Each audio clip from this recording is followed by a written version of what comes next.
ಹರೇ ಕೃಷ್ಣ. 18ನೇ ಶತಮಾನದಲ್ಲಿ ಗೌಡಿಯ ವೈಷ್ಣವ ಪರಂಪರೆಯಲ್ಲಿ ಒಬ್ಬ ಮಹಾನ್ ಆಚಾರ್ಯರು ಶ್ರೀಲ ಭಕ್ತಿ ವಿನೋದ್ ಠಾಕೂರ ಸತತವಾಗಿ ಕೃಷ್ಣ ಭಕ್ತಿಯ ಪ್ರಚಾರವನ್ನು ಮಾಡಲು ಪ್ರಯತ್ನಿಸುತ್ತಿದ್ದರು. ಭಗವಂತನನ್ನು, ಹೇ ಕೃಷ್ಣ, ನಿನ್ನ ಭಕ್ತಿ ಕೇವಲ ಭಾರತದಲ್ಲೇ ಉಳಿಬಾರದು, ವಿಶ್ವಾದ್ಯಂತ ಪ್ರಚಾರ ಆಗಬೇಕು. ಎಲ್ಲ ಜೀವಿಗಳು ಈ ಸಂಸಾರದ ಬಂಧನಗಳಿಂದ ಮುಕ್ತರಾಗಬೇಕು. ಆದ್ದರಿಂದ ಈ ಮಹಾನ್ ಕಾರ್ಯ ಆಗಲಿಕ್ಕೆ ನಿನ್ನ ಒಂದು ಶಕ್ತಿಯ ಅವಶ್ಯಕತೆ ಇದೆ, ದಯವಿಟ್ಟು ಆಶೀರ್ವದಿಸು ಎಂದು ಪ್ರಾರ್ಥನೆ ಮಾಡ್ಕೋತಾರೆ.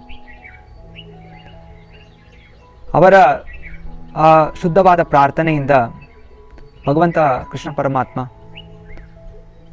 ತನ್ನ ಶಕ್ತಿಯ ಒಂದು ಅಂಶವನ್ನು ಕಳಿಸಿಕೊಡ್ತಾನೆ. ಅವರೇ ಶ್ರೀಲ ಭಕ್ತಿ ಸಿದ್ಧಾಂತ ಸರಸ್ವತಿ ಠಾಕೂರ. 1874ರಲ್ಲಿ ಭಕ್ತಿ ವಿನೋದ್ ಠಾಕೂರರ ಮಗನಾಗಿ ಪ್ರಕಟವಾದಂಥವರು ವಿಮಲಾ ಪ್ರಸಾದ್. ಬಾಲ್ಯದಿಂದಲೇ ಆಧ್ಯಾತ್ಮಿಕ ಚಿಂತನೆಯಲ್ಲಿ ತುಂಬ ಮುಂದುವರೆದಿದ್ದು, ಕಾಲಕ್ರಮೇಣ ಅವರು ಸಿದ್ಧಾಂತ ಸರಸ್ವತಿ ಅನ್ನುವ ಪದವಿಯನ್ನು ಪಡ್ಕೋತಾರೆ. ನಾನಾ ರೀತಿಯ ಗ್ರಂಥಗಳನ್ನು, ಪ್ರಬಂಧಗಳನ್ನು, ಲೇಖನಗಳನ್ನು, ಉಪನ್ಯಾಸಗಳನ್ನು ರಾಧಾ ಹಾಗೂ ಕೃಷ್ಣನ ಭಕ್ತಿಯ ಸಂಬಂಧದಲ್ಲಿ ಪ್ರಚಾರವನ್ನು ಮಾಡುತ್ತಾರೆ.